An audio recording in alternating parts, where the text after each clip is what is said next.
یہ عدالتیں کیا کر رہی ہیں؟ 9 مئی کے کرداروں کو ریلیف دے رہی ہیں جس نے ملک کی معیشت کا جنازہ نکال دیا، اس کے حق میں فیصلہ کر رہی ہیں۔ عدالتیں تمام فیصلے آئین کے اندر رہ کر رہی ہیں۔ آئین کے اندر جو حقوق ہر شہری کو دیے گئے ہیں وہی حقوق پی ٹی آئی کے لوگوں کو دیے جا رہے ہیں۔ آپ کو اندازہ نہیں ہے کہ آپ کیا کر رہے ہیں۔ وہ آ گیا تو اس نے پہلا حملہ عدالت پر اور دوسرا فوج پر کرنا ہے۔ آپ لوگوں کے خلاف پہلے بھی تو اس نے ریفرنس بنائے تھے۔ آپ کی تو چھٹی ہونے والی تھی، ہم نے آپ کو عزت دی، مگر آپ اس کی حمایت کر رہے ہیں جو آپ کو مکمل فارغ کرنا چاہتا تھا۔ ہم آئین کے پابند ہیں، اگر اس نے ہمارے خلاف زیادتیاں کی تو کیا ہم بھی اس کے ساتھ زیادتیاں کریں؟ یہ غیر جمہوری، غیر انسانی رویہ ہوگا۔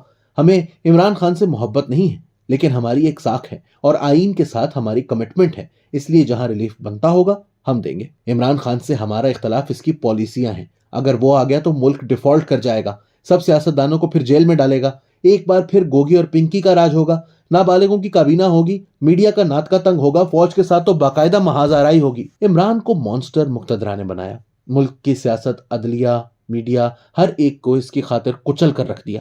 اب آپ اسے عدلیہ کے ذریعے توڑنا چاہتے ہیں تو یہ ممکن نہیں۔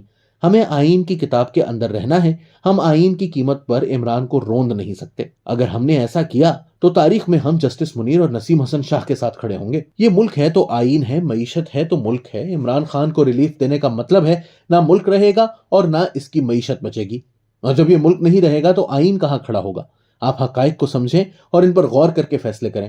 آپ کے فیصلے ملک کو بحران میں دھکیل دیں گے۔ دیکھیں چودھری صاحب، آئین کے مطابق فیصلے ہوئے تو یہ ملک بھی رہے گا اور معیشت بھی بہتر ہوگی۔ دنیا بھر میں جہاں جمہوری حکمرانی ہے وہاں سیاسی اور معاشی استحکام دونوں آ جاتے ہیں۔ آئین کا خیال ہمیں سب سے زیادہ ہے۔ ہر روز مجھے مشورہ دیا جاتا ہے کہ مارشل لا لگا دو، عدلیہ اور سیاستدان سب ٹھیک ہو جائیں گے، مگر میں کہتا ہوں کہ یہ آپشن نہیں ہے۔ عدلیہ کو اس بات کا خیال بھی رکھنا چاہیے کہ وہ دباؤ سے آزاد ہے، اس کے فیصلوں پر عمل ہو رہا ہے۔ حالانکہ ہمیں کہا جاتا ہے کہ آپ عدلیہ کی بات نہ مانیں تو یہ بندیال کوٹ کی طرح بے اثر ہو جائے گی، مگر ہم نے ایسا نہیں کیا۔ یہ نہ بندیال کا دور ہے اور نہ کھوسا اور ثاقب نثار کا۔ ہم تو انصاف اور آئین کے اصولوں پر چلیں گے۔ آپ ہم سے گندے اور ناانصافی کے کام نہ کروائیں، ملک کے لیے یہی بہتر ہے اور آپ کے لیے بھی یہی بہتر ثابت ہوگا۔ پی ٹی آئی والے آپ کو کرپٹ کہتے رہے، آپ کے خلاف مہم چلاتے رہے، آپ کو عدلیہ سے نکالنے کے لیے ریفرنس بھیجا۔ ہم نے اس کے بالکل الٹ آپ کو دل و جان سے چیف جسٹس مانا، آپ کے ہر حکم پر ساتھ کیا، مگر آپ کو بھی ریاست کی مجبوریوں کو سمجھنا ہوگا۔ جسٹس منیر سے لے کر جسٹس کھوسو تک، جسٹس نسیم حسن شاہ سے لے کر جسٹس نقوی تک، سب ریاست کے ساتھ ہی مل کر چلتے رہے، مگر اس کے نتیجے میں ملک کا بھلا ہوا یا نقصان؟ ملک کا فائدہ تب ہوگا جب فیصلے صرف اور صرف انصاف کی بنیاد پر ہوں گے۔ آپ کو ہماری شرافت اور دیانت کا ذاتی طور پر علم ہے۔ میرے کئی ساتھی ہمیں یہ تانا بھی سنا دیتے ہیں کہ آپ کی شرافت کی وجہ سے اس طرح کے فیصلے آ رہے ہیں، وگرنہ 75 سال میں کوئی ریاست کے خلاف فیصلے نہیں سنا سکا۔ تو اب کیسے یہ ہو رہا ہے؟ آپ کو اپنے فیصلوں کے نتائج کا اندازہ نہیں، آپ ملک کو بحران کی طرف دھکیل رہے ہیں۔ طوفان آئے یا زلزلہ آئے، ہمارا کام صرف انصاف ہے۔ ہمیں نتائج سے غرض نہیں، نتائج کو دیکھنا ریاست کا کام ہے۔ ہم اپنے اعمال اور اپنے انصاف کردہ فیصلوں کے جواب دہ ہیں۔ آپ ہی دیکھیں آپ کی ناک کے نیچے کیا ہو رہا ہے۔ پشاور ہائی کورٹ نے کتنا جانبدارانہ فیصلہ کیا ہے۔ ہمیں فیصلہ کرنے والوں کی سیاسی وابستگی کا علم ہے، وہ فیصلہ کر کے چھٹیوں پر چلے گئے، ان سے رابطہ تک ممکن نہیں۔ اس طرح تو عدلیہ سے محاذ آرائی ہو جائے گی۔ یہ مقدمہ ہمارے پاس آئے گا تو ہم اس کے میرٹ ڈی میرٹ دیکھ کر فیصلہ کریں گے۔ مقدمات اتنے کمزور ہیں اور مواد اتنا فضول کہ یہ مقدمات اعلیٰ عدالتوں میں اڑنے ہی تھے۔ المیہ اور بدقسمتی یہ ہے کہ جب تک ریاست عدالت کو غیر جمہوری اور غیر آئینی کام کہتی رہی وہ کرتی رہی۔